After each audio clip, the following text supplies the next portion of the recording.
Worried to see me twice in this weekend.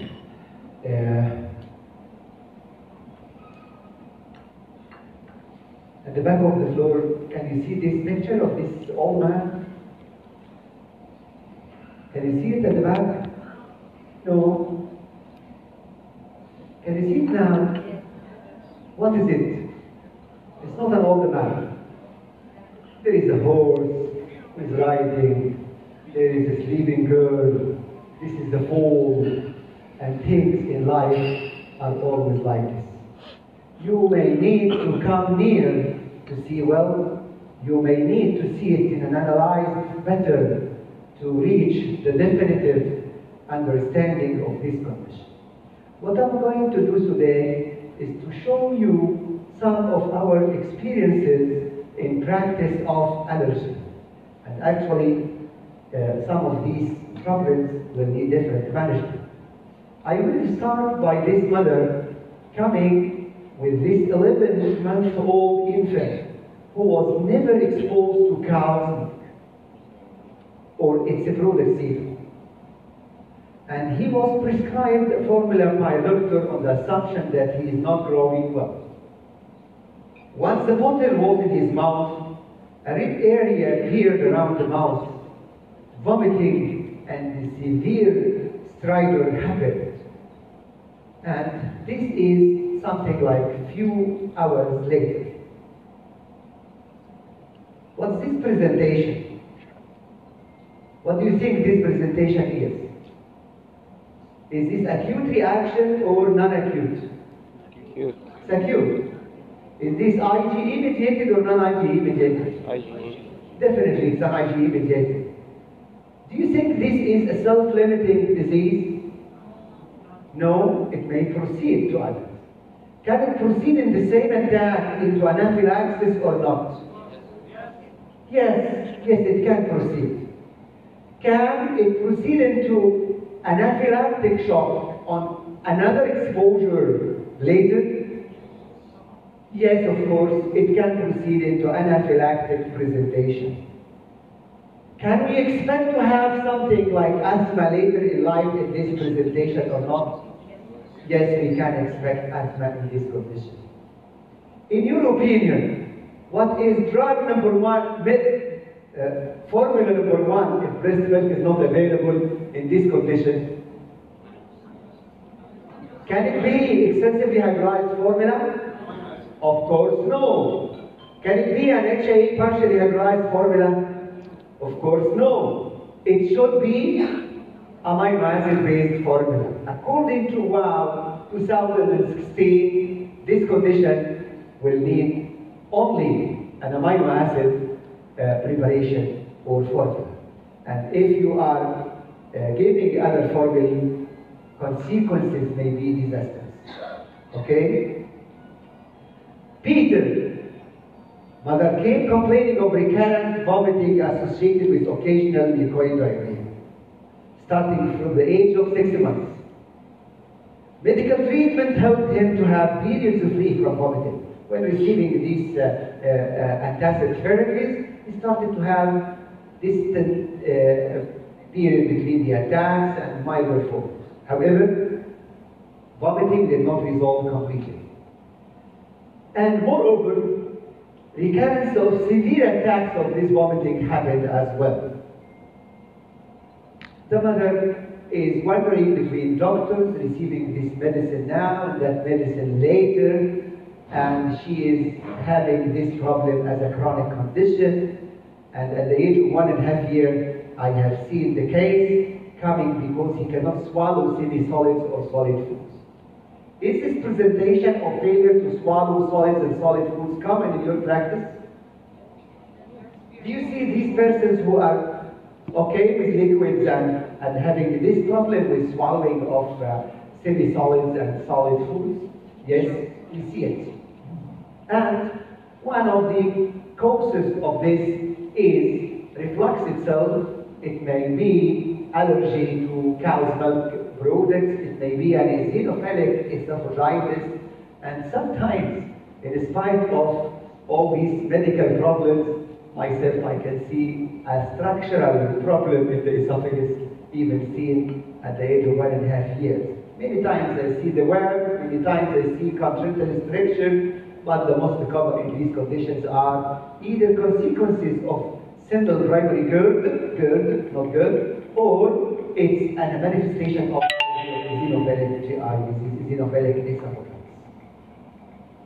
And can we work this video? Peter underwent this endoscope, and you see this mucosal bar at the lower end of the esophagus, and you see these nodules at the lower end of the esophagus, nodular mucosa, with this bridging bar at the lower end of the esophagus we see in this endoscope. Next. And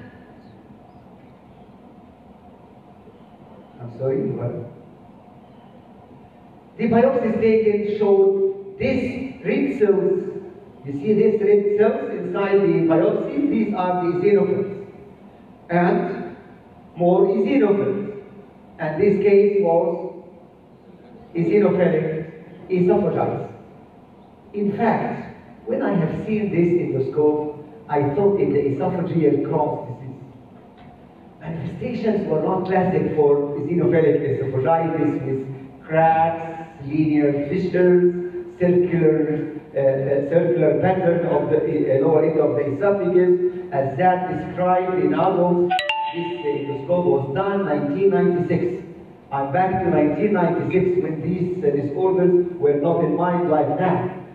So we are not aware of the eosinophilic esophagitis by that time. Cow's milk allergy was not in mind, and condition deteriorated.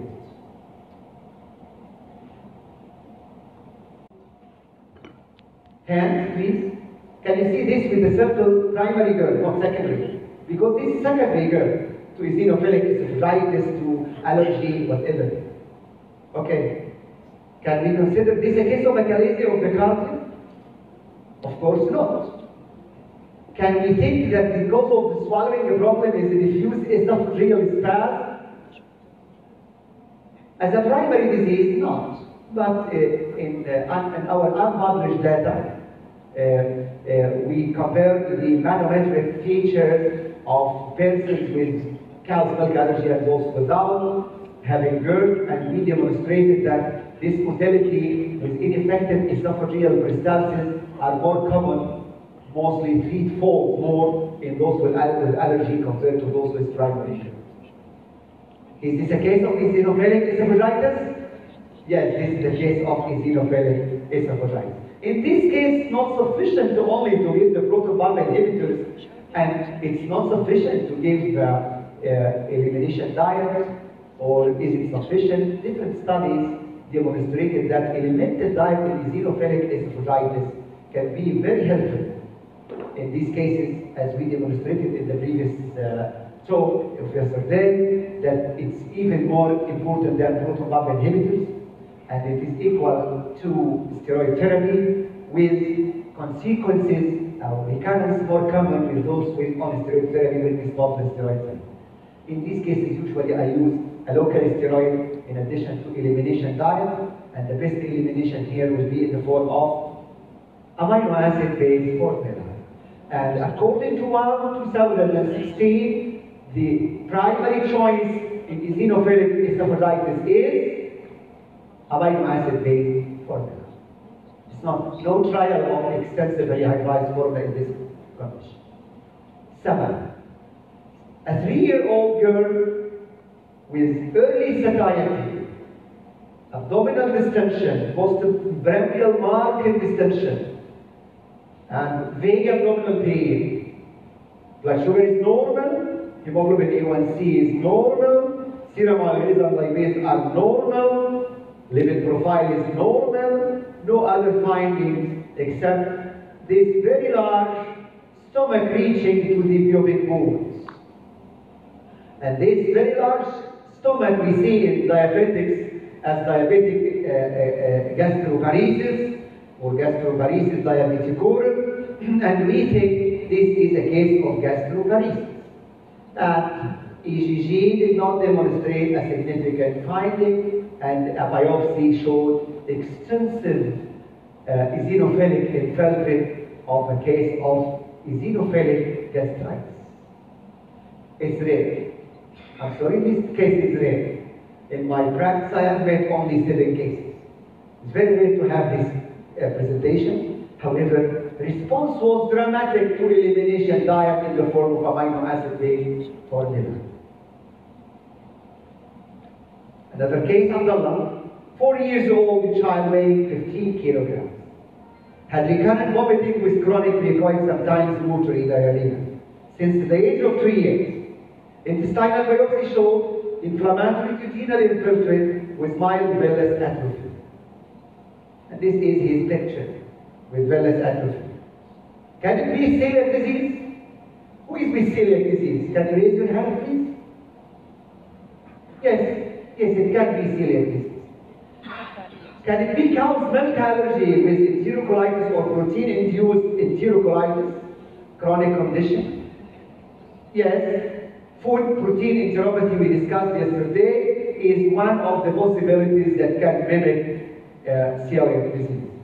Can it be celiac with cow's milk allergy? We have seen cases with celiac with cow's milk allergy.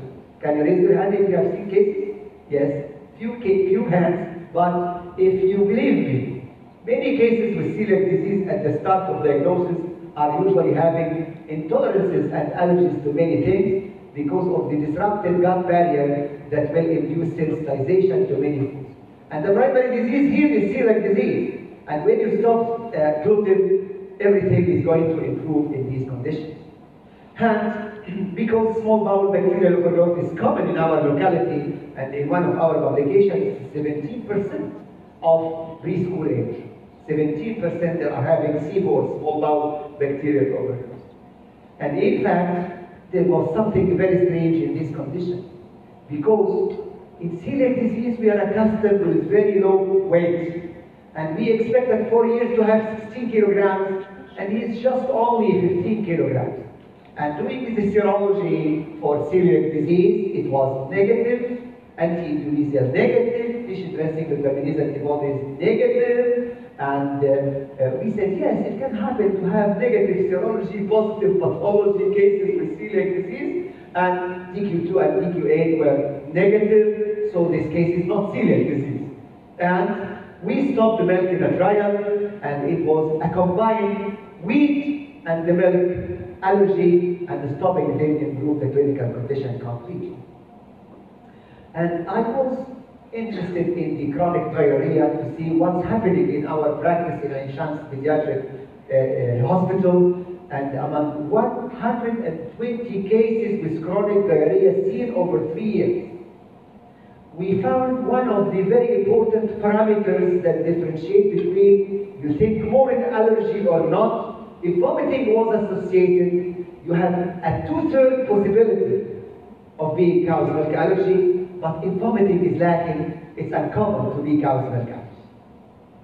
Again, if you find chronic diarrhea of below 2 years age or about 2 years age, and you don't have vomiting, make the possibility of cow's milk allergy remote.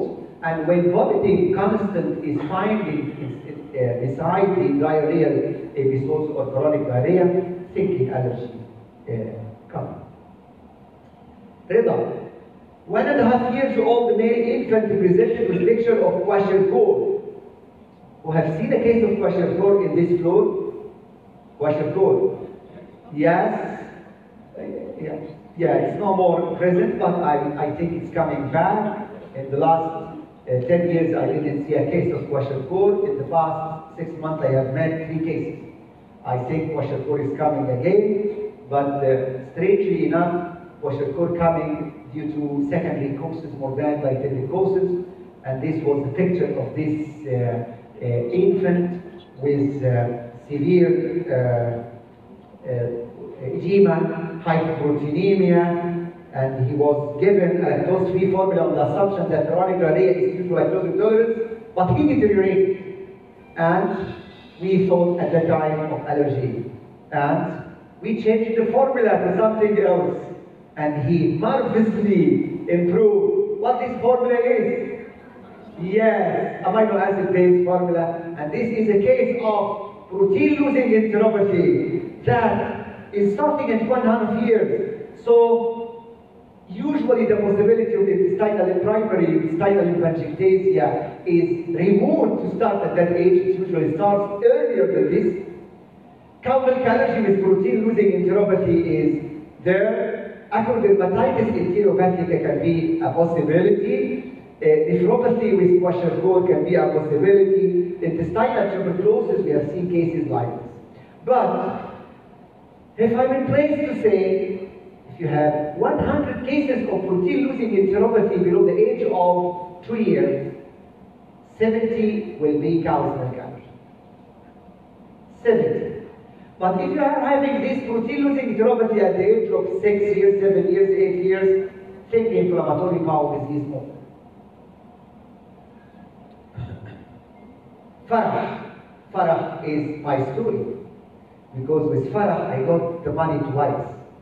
Once when Farah came, and once another time when the grandmother came. I got 2 fees. Farah presented with mucoid bloody diarrhea at the age of 3 months. Repeated courses of antiseptics and antibiotics were given as we expect.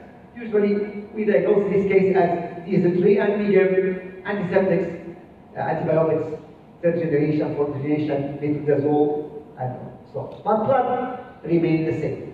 General condition was okay. And, yes please? On endoscopy of Farah, colonoscopy showed nothing but these micronodules, multiple nodularity of the chronic mucosa all through, not only proctosigmoiditis, all through the colon.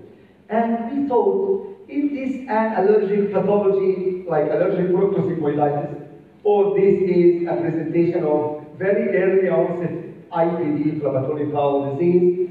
And now we are following many cases. I'm following myself 80 cases of very early onset IBD with genetic analysis proven in 40 of them. And the pathology showed the same red color. You know this red color now. It is eosinophilic infiltrate. In these cases, it's either primary eosinophilic colitis or allergic colitis. Could it be inflammatory bowel disease? It could be very early onset IBD. Could it be irritable bowel syndrome at that age? No, of course. Age and presentation are not consistent with irritable bowel syndrome. Could it be an infectious colitis? From the endoscopy point of view, it could be. But with this heavy infiltrate with eosinophils in the biopsy, the possibility of infectious colitis comes back. It's not a very number 1 or number 2 possibility. Allergic colopathy could be one of these possibilities. And we eliminated the milk first, and fortunately enough, she was breastfed. And in this condition, we eliminated the cow's milk products directly from the food of the mother, and everything is okay. Bleeding is stopped. Something like 1 month later, the grandmother came to my office, paying the fees, and saying, I'm here to thank you. Now, I knew what happened to her father. Her father persisted to have bleeding rectum for a longer duration, and no one thought it the allergy, and I'm afraid up till now that he's having something like malignancy, and you made it very sharp and defined. ده بسبب؟ طيب. هخلص فاضل لي 5 دقايق, 5 minutes more, no more. Mark has chronic constipation since the age of 1 year, with no response to laxative therapy. He was able to evacuate his bowel every 10 days with ABS. Barium series was diagnostic of idiopathic functional constipation. A surgeon suggested surgery in spite of being functional. What's the routine? To have a colonoscopy? Who is with colonoscopy in this floor? No one has. Yesterday I mentioned to Professor Ahmed Abdullah that we conducted an MD thesis for endoscopy, colonoscopy and biopsies from constipated children and we found nothing. And our recommendation was sharply defined. No indication for these cases once you think it is a functional constipation. Can you get a manometry here? Someone will say, it's okay, I will get manometry. Manometry may help me to define the underlying possibility. Is it lack of sensations, or is it dysinertia of the sphincter? I may modify my treatment levels. I may ask for biofeedback, and here a preliminary manometry may help. I may need to inject Botox at that time. In these cases, even if in older children, it's one of the diseases of the cow's milk allergy that can present in older age, like 10 years, 12 years for the first time. And in our experience, we have a publication in pediatric allergy and immunology, and we were very similar to the Iacono from Italy, who demonstrated and ourselves demonstrated that if it is intractable constipation not responding, 70% of cases will be cow's milk allergy. What we added more than Iacono is whether to stop elimination, to do elimination for 6 months or 12 months, and we reached the fact that at 6 months elimination, tolerance will occur in 22% only, and tolerance can occur up to 88% if you wait for 1 year. And I continued this study later by elimination for another year, for a second year, and it added only 2% more tolerance. So our recommendation was eliminate for 1 year. Which milk we are going to use if we are testing this possibility in such a patient? It should be a formula that will never induce allergy, because this is a test. We don't have a laboratory findings to support our diagnosis. Here, amino acid-based formula at the start will help you. I think time is okay, and thank you.